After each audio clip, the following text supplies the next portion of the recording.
Setelah Allah menciptakan bumi dengan gunung-gunungnya, laut-lautannya dan tumbuh-tumbuhannya, menciptakan langit dengan mataharinya, bulan dan bintang-bintangnya yang bergemerlapan, menciptakan malaikat-malaikatnya ialah sejenis makhluk halus yang diciptakan untuk beribadah menjadi perantara antara Zat yang Maha Kuasa dengan hamba-hamba terutama para rasul dan nabi.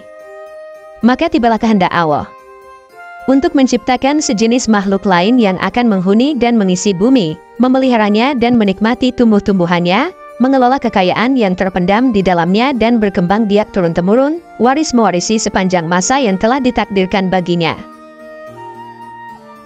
Kekhawatiran para malaikat.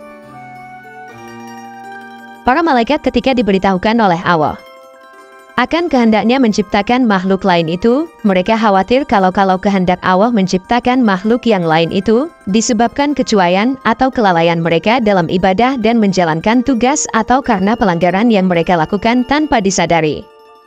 Berkata mereka kepada Allah, "Wahai Tuhan kami, buat apa Tuhan menciptakan makhluk lain selain kami, padahal kami selalu bertasbih, bertahmid, melakukan ibadah dan mengagungkan nama-Mu tanpa henti-hentinya? Sedang makhluk yang Tuhan akan ciptakan dan turunkan ke bumi itu, niscaya akan bertengkar satu dengan lain, akan saling bunuh-membunuh berebutan menguasai kekayaan alam yang terlihat di atasnya dan terpendam di dalamnya, sehingga akan terjadilah kerusakan dan kehancuran di atas bumi yang Tuhan ciptakan itu."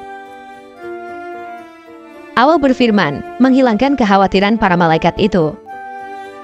"Aku mengetahui apa yang kamu tidak ketahui dan aku sendirilah yang mengetahui hikmat penguasaan Bani Adam atas bumiku. Bila aku telah menciptakannya dan meniupkan roh kepadanya, bersujudlah kamu di hadapan makhluk baru itu sebagai penghormatan dan bukan sebagai sujud ibadah, karena Allah melarang hambanya beribadah kepada sesama makhluknya." Kemudian diciptakanlah Adam oleh Allah dari segumpal tanah liat, kering dan lumpur hitam yang berbentuk. Setelah disempurnakan bentuknya, ditiupkanlah roh ciptaan Tuhan ke dalamnya dan berdirilah ia tegak menjadi manusia yang sempurna. Iblis membangkang. Iblis membangkang dan enggan mematuhi perintah Allah seperti para malaikat yang lain, yang segera bersujud di hadapan Adam sebagai penghormatan bagi makhluk Allah yang akan diberi amanat menguasai bumi dengan segala apa yang hidup dan tumbuh di atasnya serta yang terpendam di dalamnya. Iblis merasa dirinya lebih mulia, lebih utama dan lebih agung dari Adam, karena ia diciptakan dari unsur api, sedang Adam dari tanah dan lumpur. Kebanggaannya dengan asal-usulnya menjadikan ia sombong dan merasa rendah untuk bersujud menghormati Adam seperti para malaikat yang lain, walaupun diperintah oleh Allah. Tuhan bertanya kepada Iblis, "Apakah yang mencegahmu sujud menghormati sesuatu yang telah aku ciptakan dengan tanganku?" Iblis menjawab, "Aku adalah lebih mulia dan lebih unggul dari dia. Engkau ciptakan aku dari api dan menciptakannya dari lumpur." Karena kesombongan, kecongkakan dan pembangkangannya melakukan sujud yang diperintahkan, maka Allah menghukum Iblis dengan mengusir dari syurga dan mengeluarkannya dari barisan malaikat dengan disertai kutukan dan laknat yang akan melekat pada dirinya hingga hari kiamat. Di samping itu, ia dinyatakan sebagai penghuni neraka. Iblis dengan sombongnya menerima dengan baik hukuman Tuhan itu dan ia hanya mohon agar kepadanya diberi kesempatan untuk hidup kekal hingga hari kebangkitan kembali di hari kiamat. Allah meluluskan permohonannya dan ditangguhkanlah ia sampai hari kebangkitan, tidak berterima kasih dan bersyukur atas pemberian jaminan itu, bahkan sebaliknya ia mengancam akan menyesatkan Adam, sebagai sebab terusirnya dia dari surga dan dikeluarkannya dari barisan malaikat, dan akan mendatangi anak-anak keturunannya dari segala sudut untuk memujuk mereka meninggalkan jalan yang lurus dan bersamanya menempuh jalan yang sesat, mengajak mereka melakukan maksiat dan hal-hal yang terlarang, menggoda mereka supaya melalaikan perintah-perintah agama dan mempengaruhi mereka agar tidak bersyukur dan beramal soleh. Kemudian Allah berfirman kepada Iblis yang terkutuk itu, "Pergilah engkau bersama pengikut-pengikutmu yang semuanya akan menjadi isi neraka jahanam dan bahan bakar neraka. Engkau tidak akan berdaya menyesatkan hamba-hambaku yang telah beriman kepadaku dengan sepenuh hatinya dan memiliki akidah yang mantap yang tidak akan tergoyah oleh rayuan walaupun engkau menggunakan segala kepandaianmu menghasut dan memfitnah." Pengetahuan Adam tentang nama-nama benda.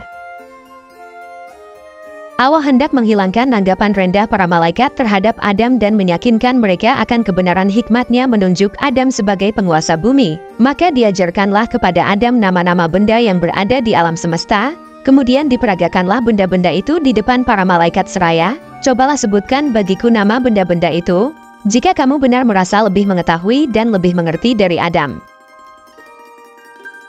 Para malaikat tidak berdaya memenuhi tentangan Allah untuk menyebut nama-nama benda yang berada di depan mereka. Mereka mengakui ketidaksanggupan mereka dengan berkata, "Maha Agung Engkau. Sesungguhnya kami tidak memiliki pengetahuan tentang sesuatu kecuali apa yang Tuhan ajarkan kepada kami. Sesungguhnya Engkaulah yang maha mengetahui dan maha bijaksana." Adam lalu diperintahkan oleh Allah untuk memberitahukan nama-nama itu kepada para malaikat, dan setelah diberitahukan oleh Adam, berfirmanlah Allah kepada mereka, "Bukankah aku telah katakan padamu bahwa aku mengetahui rahasia langit dan bumi dan mengetahui apa yang kamu lahirkan dan apa yang kamu sembunyikan?" Adam menghuni surga. Adam diberi tempat oleh Allah di surga dan baginya diciptakanlah Hawa untuk mendampinginya dan menjadi teman hidupnya, menghilangkan rasa kesepiannya dan melengkapi keperluan fitrahnya untuk mengembangkan keturunan.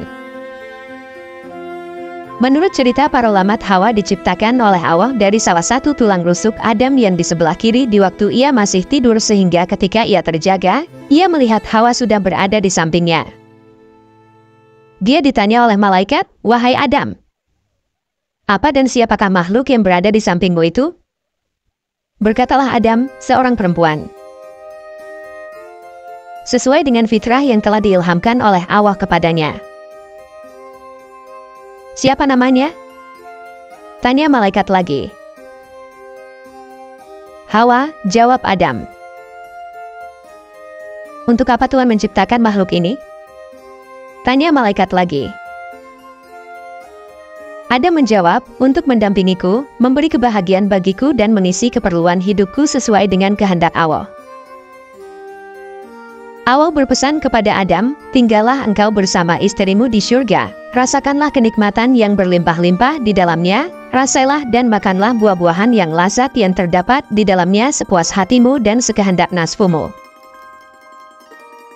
Kamu tidak akan mengalami atau merasa lapar, dahaga ataupun letih selama kamu berada di dalamnya.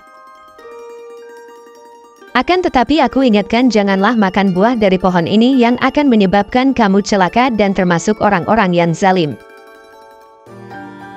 Ketahuilah bahwa iblis itu adalah musuhmu dan musuh istrimu. Ia akan berusaha membujuk kamu dan menyeret kamu keluar dari surga sehingga hilanglah kebahagiaan yang kamu sedang nikmat ini."